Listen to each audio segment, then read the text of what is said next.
Magandang araw bagong Pilipinas. Narito ang Police News Express sa oras na ito.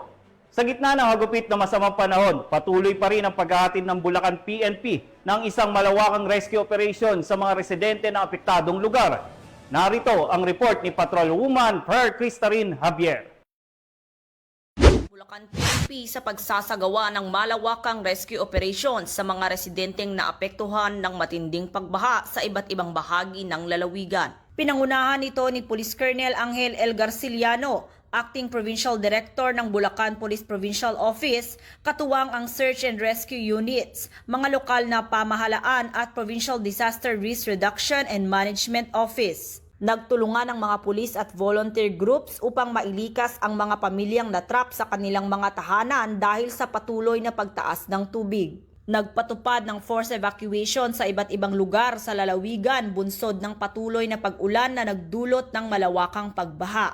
Agad ding kumilos ang bawat istasyon ng pulisya upang magatid ng libreng sakay sa mga residenteng kailangang ilikas. Gumamit ng mga police trucks, patrol vehicles at rubber boats upang ligtas na mailipat ang mga residente sa mga itinalagang evacuation centers. Bukod sa pagsagip sa mga nasa lanta, naglunsad din ang kapulisan ng relief operations katuwang ang mga ahensya sa lugar. Ayon kay Police Colonel Garciliano, ang pangunahing layunin ng hanay ng kapulisan ay tiyakin ang kaligtasan ng bawat mamamayan.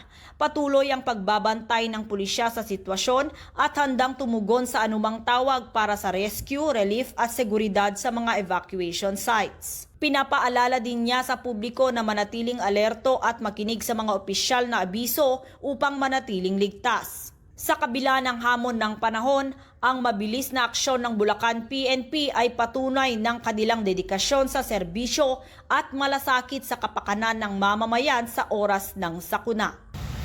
Mula dito sa Bulacan Police Provincial Office, ako ang inyong PNN correspondent, Patrolwoman Per Cristarin Javier, alagad ng batas, tagataguyod ng Balitang Pulis.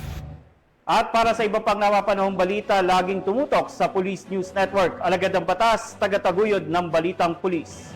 Ako po si Police Senior Master Sergeant Yurico Habonete, nagbabalita para sa Police News Express.